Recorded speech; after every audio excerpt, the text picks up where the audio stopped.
dahil yun talagang content namin. Ang mag-travel. Ang mamasyal. Hindi, pero kasi hindi naman kami mamamasyal ngayon. Pupunta lang kami ng Edmonton dahil meron kaming appointment ni Dada. Magpapahilot kami. Magpapamasahe kami. Magre-relax muna kami. O diba ang layo? From Red Deer to Edmonton. Samantalang meron namang massage sa Red Deer. Pero sa Edmonton kami nagpunta kasi yung ipapamassage namin is therapeutic. Siya, fertility massage. Yan. Doon lang kasi sa Edmonton tsaka Calgary ang meron. Sa amin sa Red Deer, wala. Pero napili namin dun sa Edmonton kasi meron kaming napanood na isang vlog din. Nagpa-vlog din siya. Nagpa-vlog silang family sa sa Edmonton. Yung Limoyco Farm na vlogger din sa Edmonton. Napanood ko sa kanila yun. Nagpa-massage din sila doon. Tapos piniem ko sila. Tinanong ko yung info. Ganyan. Kaya yun, kinontak ko yung massage therapist. Kaya sa kanila ako nagpa-appointment. Since meron naman kaming anong tawag dun lang? Health card? Health card ba? Meron naman kaming health card. Covered yon ng massage.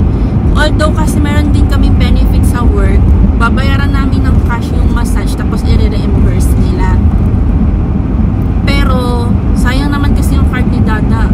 Magre-renew, hindi pa namin nagamit sa pagmamassage yun. Magre-renew na ulit yun ng November. Sayang naman, kaya yun na lang yung gagamitin namin.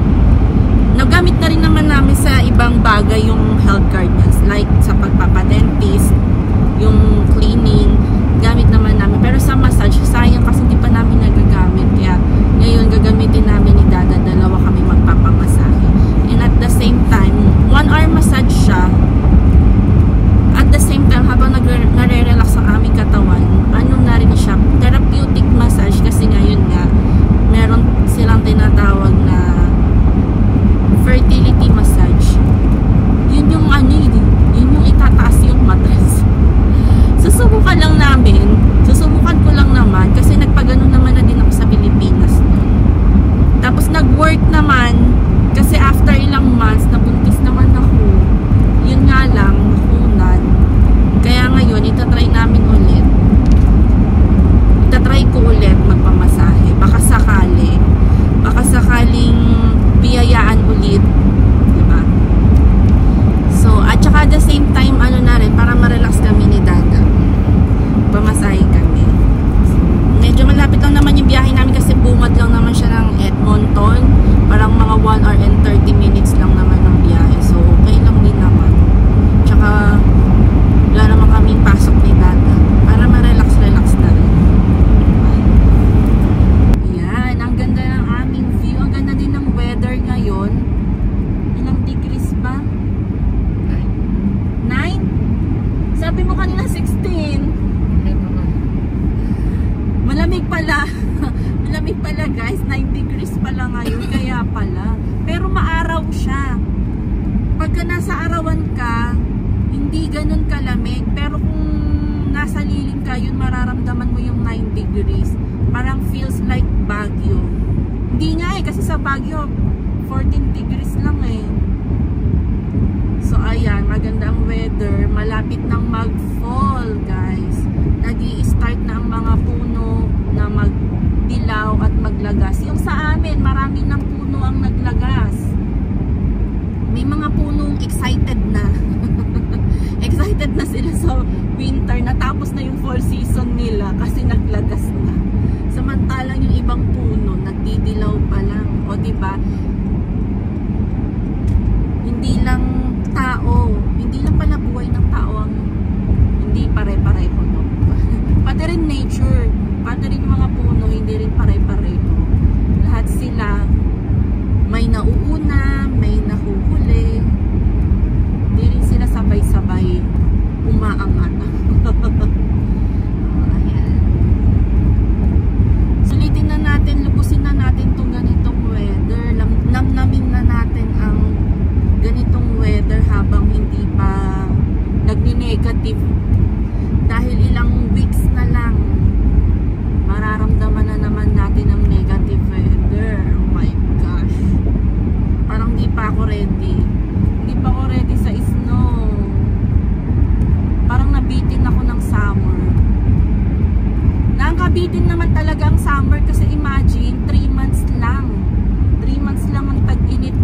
after 3 months, taglamig na. Mas marami pa ang taglamig kaysa sa tag-init. So, ayan. Bakit nga ba ako magpapa-fertility massage? Kasi, parang after ko nung nakunan nun, 2 years na, no? 2 years na hindi pa ulit kami nakakabumita. Kaya, lahat naman ng nagtitake naman kami ng vitamins, tapos nagpa-check up naman kami. Pero wala pang result yung ultrasound ko pala. Wala pa. Pero last month pa yun eh. Hindi naman tumawag si Doc. Kasi dito, pagka nagpa-laboratory ka or ultrasound, pagka may abnormality sa result, tatawagan ka ng doktor for follow-up para sasabihin niya sa'yo yung abnormalities. Pero kung walang tawag ng doktor, walang follow-up sa'yo, that means normal yung mga result mo. Last month pa ako nagpa-ultrasound. Hindi naman ako tinawagan nito. So siguro normal naman. Kaya parang last resort na lang namin magpahilot ulit ako. Total effective naman sa akin yun.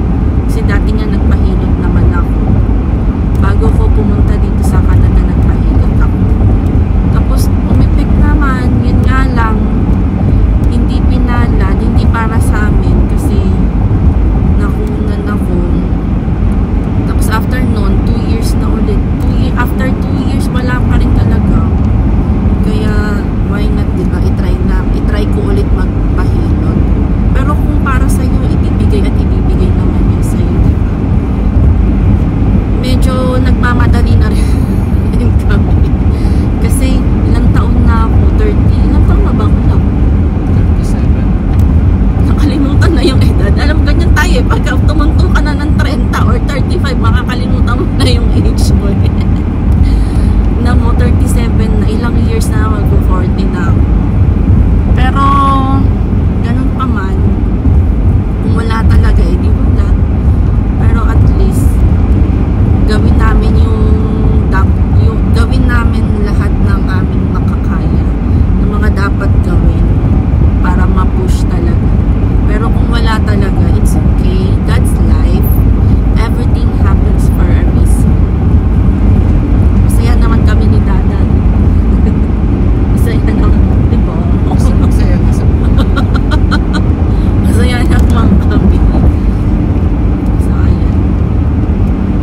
Ayan, ayun yung mga puno dyan. O, gaya nyan. Nagdidilawan na sila. Yung mga punong dilaw na talaga. Pero, yung iba, hindi pa. Yun yung mga ayaw pa ng winter. Ayaw pa ng yung mga puno na yun yung mga ayaw pa sa lamig. Lumalaban pa. Pilit na lumalaban pa kahit taglamig na. Sabi nila, kapit lang.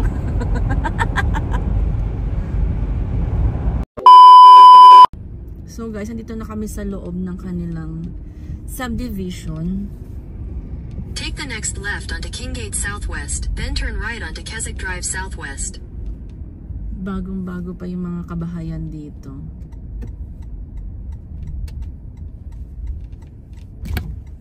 Kingwind. Pero dikit-dikit din ang bahay. Take the next right onto Keswick Drive Southwest, then turn.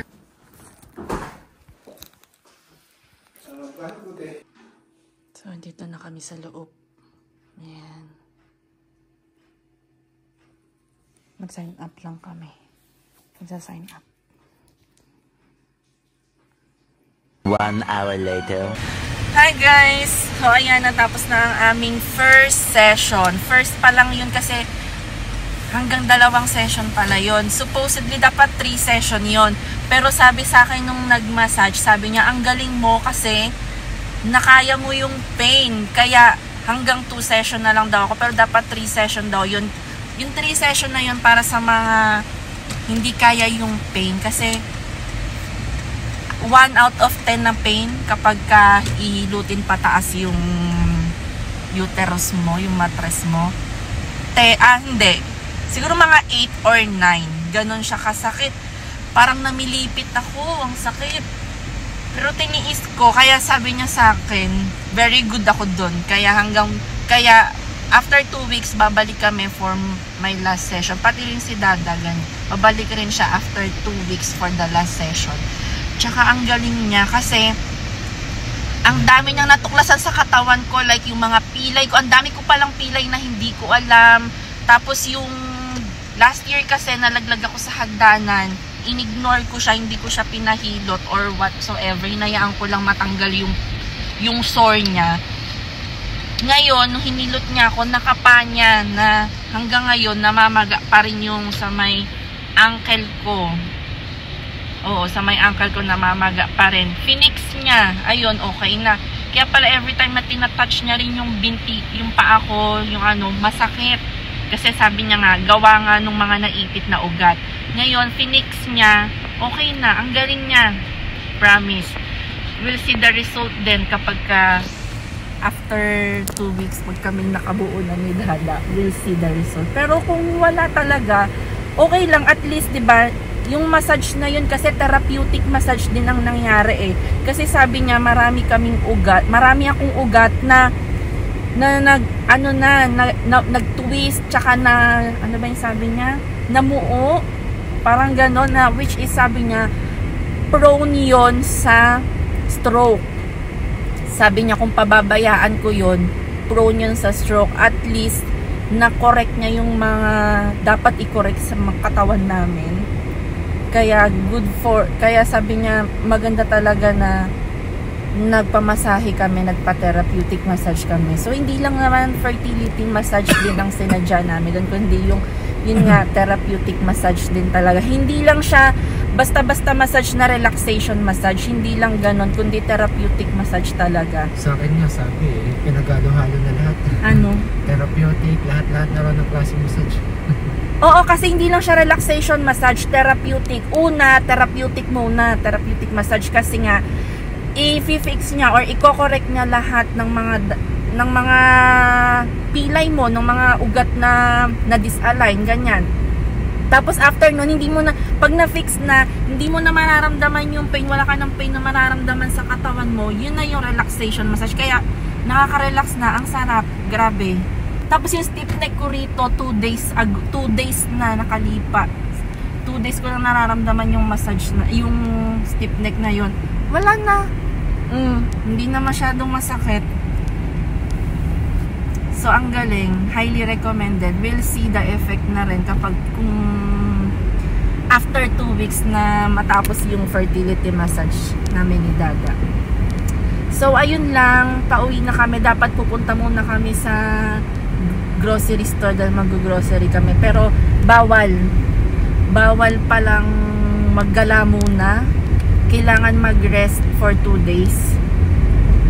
May work ako bukas, pero baka hindi na lang ako papasok bukas kasi kung ipagpipilitan natin, sayang naman yung in-effort na pagmamasahe, di ba? Kaya sundin na lang natin yung advice. Take a rest. Mag-rest na lang muna ako bukas. Total tomorrow lang naman, tas afternoon pwede na ulit. Tapos bawal din maligo for 2 days, bawal uminom ng malamig. So, ayan, sundin natin ang mga advice para hindi sayang yung effort natin tsaka nila sa pagpapamasahe. So, pupunta lang kami ngayon sa kainan. Kakain lang muna kami ni Dada kasi nagutom si Dada pagkatapos i-massage. Kakain lang kami and then diretso uwi na para magpahinga. So, ayan, abangan ulit po ang last session namin sa October 5. Babalik ulit tayo.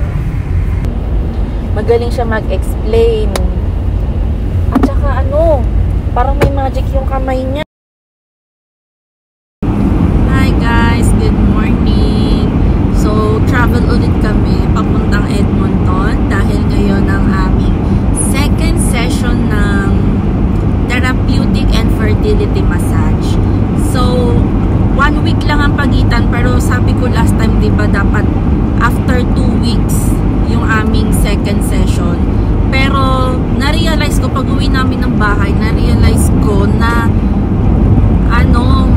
June na ng period ko, magkaka-period na kasi ako next week. So syempre hindi ka naman pwedeng hilutin kapag may period ka. Kaya minessage ko ulit si Miss Rowena, yung massage therapist, kung pwedeng i-adjust. Kaya sabi niya, pwede naman daw ulit mag second session ng massage as long as tapos na yung 3 days healing period, kasi 3 days daw yung healing period after mo i-masahe. So pwede na after 1 week ulit yung second session, kaya nagpa-reschedule kami. So ngayon, ayan, ito na ulit yung aming second and last session. Tapos after nun, every month na lang kaming mamassage. Pwedeng once a month na lang kaming magpa full body massage. Pero for now, tapusin muna namin ang aming session dahil nga may kasamang fertility massage siya, diba? So tapusin muna namin ang aming second session sa kanya. Then after niya, pwede nang once a month na massage, doon na sa Red Deer para malapit. Kasi meron naman ng therapeutic massage sa Red Deer. Yung fertility massage lang ang wala sa Red Deer. So ayan, papunta kami sa kanya ngayon. Tapos after nun, tapos na. So guys, katatapos lang natin. Di ba parang wala nang nangyari? Sarap.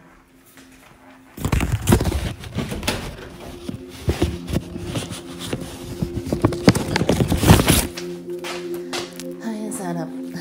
Sarap, te. Pwede bang i-copy ko na lang to? Ito yung pero na-send ko naman na yung doctor's note. Okay, pag nasend mo na okay. Okay na yun. Kasi kailangan yung original na. Okay. You're doing it. So, ayan, pauwi na kami. Natapos na ang aming second session na massage. And last na yun. Tapos sunod nun, pwede pala once every 2 months. Depende sa lamig ng katawan mo. Kung liguin ka, sanay kang maligo every day, mabilis papasok ang lamig sa katawan mo. At least once a month ang hilot daw dapat. Pero kung hindi naman lamigin yung katawan mo, hindi madaling pasukan ng lamig dahil hindi ka naman everyday almost naliligo, pwede na yung every 2 months, once every 2 months. Pero kasi diba syempre sanay tayong maligo ng everyday, lalo na kasi pumapasok tayo sa trabaho, kaya kailangan natin naliligo talaga everyday. Hindi pwede hindi tayo maliligo. Pero ayun na nga, ang sarap. At saka this time, yung pangalawang session na ginawa sa amin, hindi lang siya massage, may kasamang ventosa. Ang sarap. At saka ipapakita, pinicturean niya kasi yung itsura nung likod ko nung after niya ventosa. Pinakita niya rin sa akin yung picture. Ganun pala yung pag ventosa ka. Pagka nangitim may piyok na kasama. Pag nangitim masyado yung nabentosa sa'yo, ibig sabihin daw yung lamig mo sagad hanggang buto. Ganun yung nangyari sa likod ko. Nakita ko talaga, sabi ko, parang napaka-worst kasi ilan yun? Makalimut. 8 yata yung sa likod na ginawa ko dito sa side na yun. Yung nasa babang part, namula lang siya, pulang-pula lang siya. Pero yung dito sa may part na to, dito sa may taas, nangitim talaga siya. Tapos sabi ko, bakit anong nangyari? Ba't sobrang itim? Sabi niya sa akin kasi yung lamig ko daw sagad hanggang buto. Which is, ramdam ko yun kasi palaging parang nangangalay yung dito ko. Tapos parang tinutusok kasi. Parang tinutusok yung sakit, tinutusok hanggang dibdib. Kaya ramdam ko talaga yung lamig. Kaya sabi niya sa akin, kaya ganon nang itim. Dahil sagad hanggang buto yung lamig. Which is, ngayon, ang sarap na, okay na. Tapos dito sa kabilang side, namula lang siya, pero hindi siya nangitim. Sa'yo ba lang nangitim? Ay, hindi pa. Ba yan? Hindi kasi na-picturean yung kanya sa akin kasi pinakita niya para syempre nga naman maging aware ako. Hindi ako magulat mamaya or kinabukasan pag makita kong likod ko, hindi ako magulat. Kaya in-explain niya sa akin. Tapos binentosa rin din yung paa ko dahil nga di pa nga pangalawang session na pabalik-balik lang yung lamig. Kaya ayun, talagang binasag niya na talaga yung lamig. Kaya binentosa niya rin pati yung sa paa ko. Tapos dito, minasahe niya rin yung dibdib ko dito. Parang kinapakapa lang niya kung may mga bukol-bukol na maliliit. Wala naman. Okay naman daw. Tapos dito ulit sa puson, yun nga yung mattress tinaas ulit. Pero naitaas naman na yun nung una eh. Dito sa pangalawang session lang, inano na lang niya, parang inalign niya na lang konti, ganon. Tapos ano tawag dito, bawal talaga maligo kasi kahit ulo bawal din talaga. At saka isa pa, nagkakaroon din pala ng lamig-lamig yung ulo, no. Ngayon ko lang nalaman na may lamig-lamig din pala yung ulo.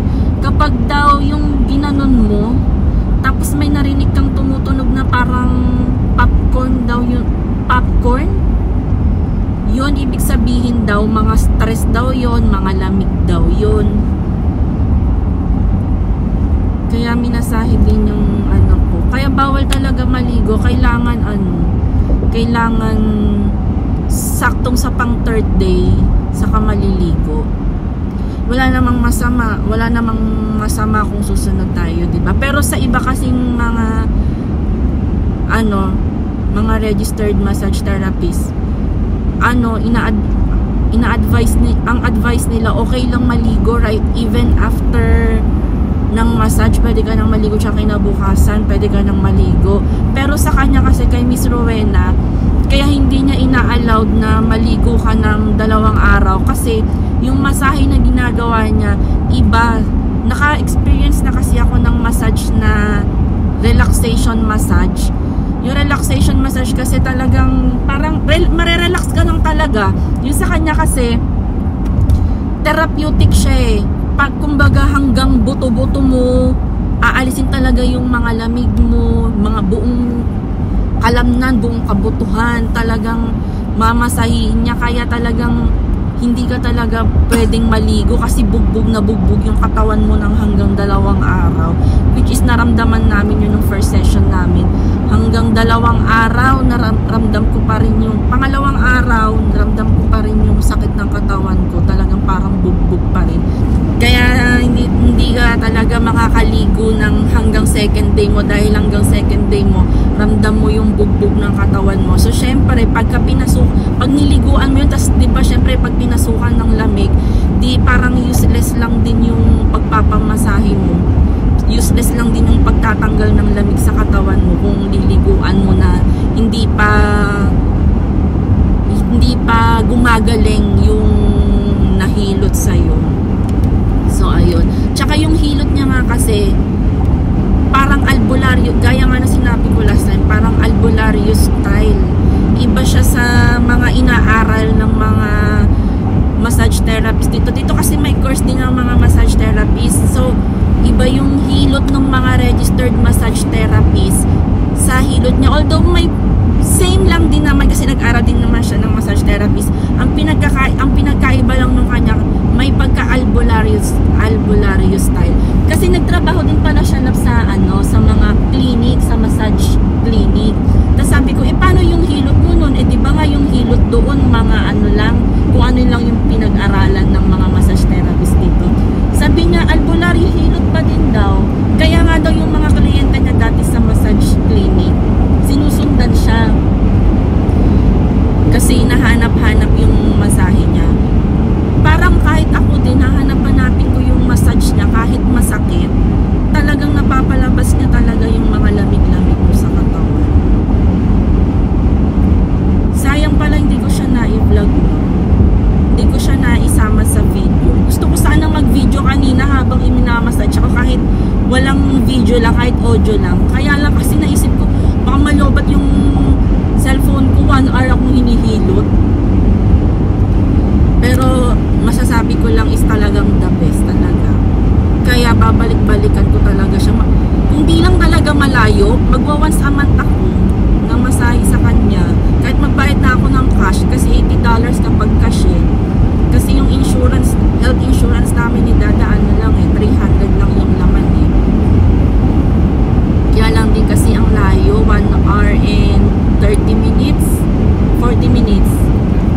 1 hour and 30 minutes ang layo. Tapos kapag magwi-winter na, delikado na syempre bumiyahe dahil mag-i-snow na, madulas ang daanan. Pero kung nasa Red Deer lang siya, kahit mag-once a month talaga ako ng hilot. Kasi talagang mandaling pasukin ng lamig yung katawan namin ni Dada dahil gawa na rin ng sa trabaho, laging pagod sa trabaho. Tapos pag-uwi galing sa trabaho, maliligo. So, ayun lang. Tingnan natin ang magiging result sa ating fertility massage.